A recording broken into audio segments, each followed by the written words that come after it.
What are the 7 literary elements? Diction, syntax, point of view, imagery, tone, prosody, and the figures of speech. But there's more to it than that.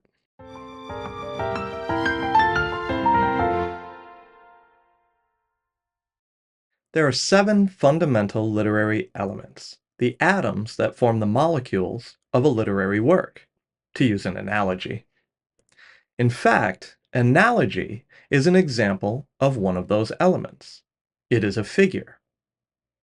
Each of the 7 elements of literature we will learn about have a simple definition. Diction means word choice. Syntax is word order. Point of view identifies the vantage from which a literary work is told.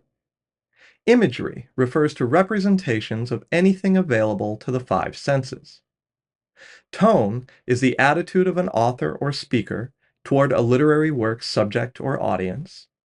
And prosody is the sound of a text, the sound of literature when you read it aloud. Finally, the figures of speech, or tropes, are patterns made of words that turn meaning in some way. These figures or tropes were identified by ancient Greek rhetoricians who gave them Greek names.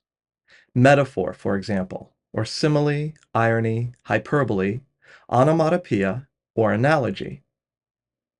The list of figures of speech is vast, but you can learn about them, or about any of the 7 literary elements, genres of literature, or literary periods, by visiting me on the web at misterdoctorcoachguy.com.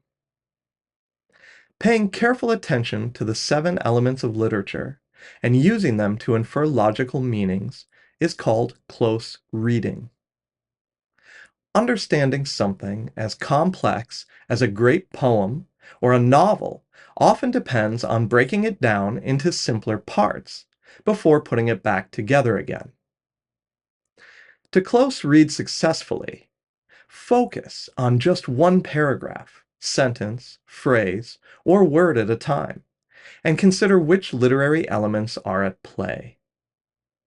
While figures, diction, syntax, point of view, imagery, tone, and prosody all shade into one another, all work together to convey meaning, it helps to think about the merits of each element separately in any given line, stanza, sentence, paragraph, or passage.